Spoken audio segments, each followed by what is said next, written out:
left side, Jesse Critton. Oh, it's on. Oh, it's on. Okay, we're good. Okay, go ahead, Jesse.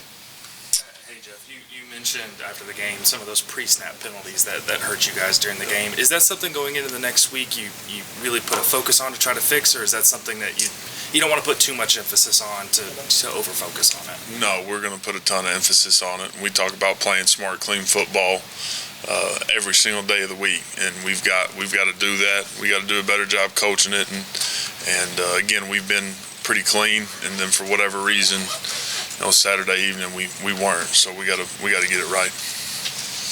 Bob Brisbillo. This is the third straight game, kind of struggling coming out of the gate. Any underlying reasoning to it, and can you fix that during practice? Yeah, I think there's just got to be a heightened sense of urgency with everybody involved, starting with me, about starting faster. We got to do a better job there. You find yourself in a 3rd and 6 or 3rd and 7 situation first drive and don't convert. 3rd and 6 on the second drive, don't convert, and you go back to Nebraska, don't convert on that first one, and then obviously Kent State, struggled early. So we got to start faster. That's the reality of it, and get going and play complementary football, and that'll be a stress for sure this week.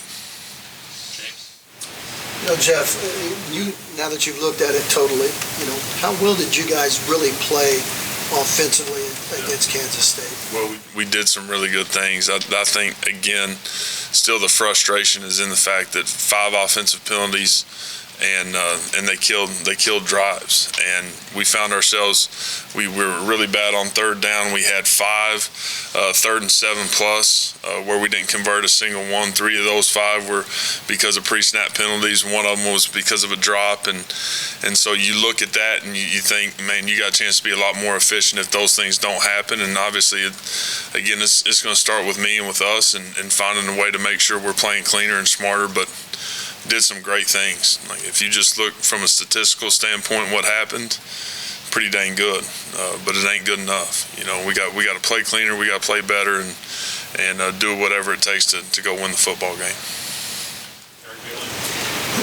After the game, Jeff, Dylan really made a point of just taking a lot of self-criticism, I guess, on some of the throws he made. You look at his stats, he had really good numbers, but when you look at the film, you see some of the missed passes that, really could have broke game, big plays, touchdowns maybe.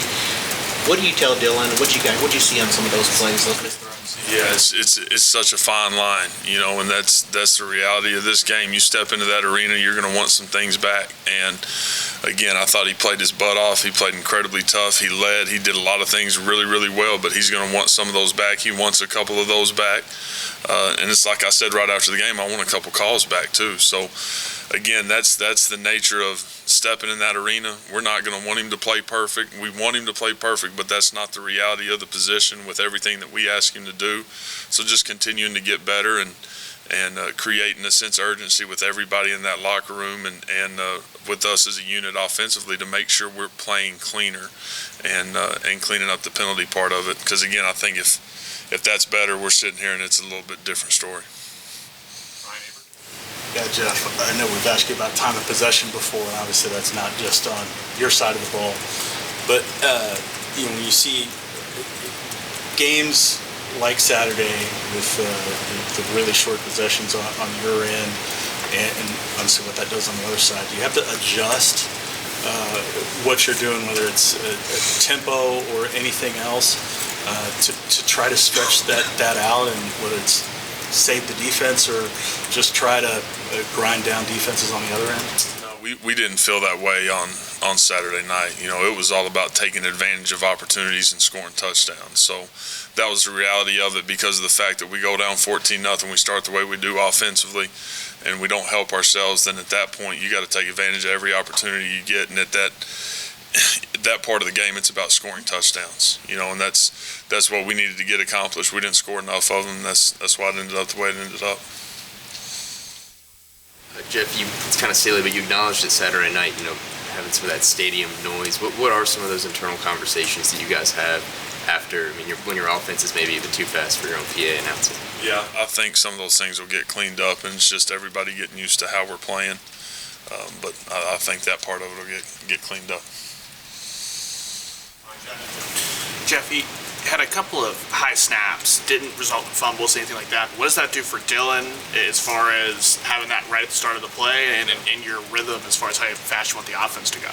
Yeah, it's not exactly what you want. Obviously, there's a lot of people that take that snap for granted, but we got to be better there. And Dylan made an unbelievable play on B. Will's touchdown, where he's able to get the ball out of his hand, gets hit right in the chin, and handles really a bad snap. But we'll continue to get better at that. Raheem's been really good. Has not been an issue in the past, so we'll make sure that part of it's cleaned up as well.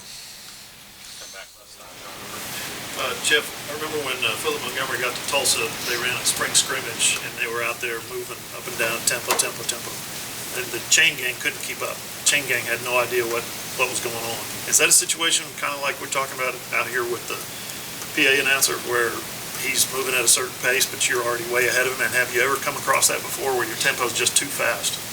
I think it's just everybody kind of figuring out how we're playing and what we're doing, and everybody getting used to it. And again, I do not foresee that being an issue moving forward. I really don't.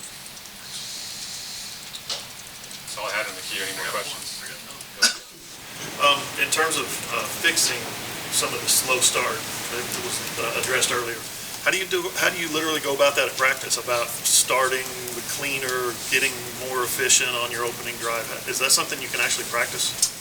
I think it's heightened awareness because of talking about it, one, and two, me doing a better job of starting the game with a couple of things that are maybe a little more layups for our guys, and getting it going that way. So I think it's two-part, I really do.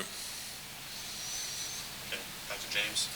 Did you talk about TCU, what you see out of them defensively coming into the game? Yeah, structurally, some similarities to last week, and they've done a nice job of just continuing to grow their depth. Obviously, first year of their system being put in there completely different than what they've been, but you can see on tape, man, total buy-in. Coach Gillespie's got them playing incredibly hard and tough and physical. They've created some turnovers with 4 picks, but a group that's disciplined, that's tough, that we're going to need to be at our best on Saturday morning. Back in the back, Eddie. On the 4th and 4 that you guys ended up taking the delay again, is that something that, are you just freaking out up top, where you guys just have to burn a timeout there, or is there something you guys can do, maybe not sub, to allow them to adjust? Well, the obvious answer is don't sub. We're trying to get the right people on the field for the specific play that was called. Took too much time. I didn't want to use the timeout because I felt like we were going to be able to get it off, and it was one that was right there on the edge, and ended up getting caught right there. So that was 100%. That was on me. Let's go back to Eric Bailey. I want to ask you about Jalil Farouk. I mean, just is it one of those things? I know you're trying to get him the ball in his hands more. It's just one of those things. Just get him in a flow. You want to get that ball to him a little more. I tried to get it to him early.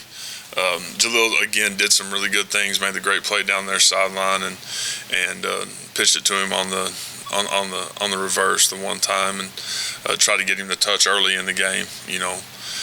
But he's a guy that we want to get going, just like a couple of these other guys. But he played well. He'll continue to, and he'll continue to get the ball his way.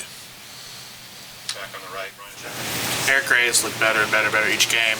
How much more is there left in the tank for him? What more do you see from him as far as continue to improve? I think there's a lot more. I think he's going to say the exact same thing. I think he's going to want some runs back, or I know he does. From the standpoint of being able to win some one-on-ones, he played incredibly hard. He played well. Just like all of us, man, we can play better. We're going to continue to get better and play better as we go through this thing. But Eric's done a really good job. And again, I foresee that being the case all the way through the year.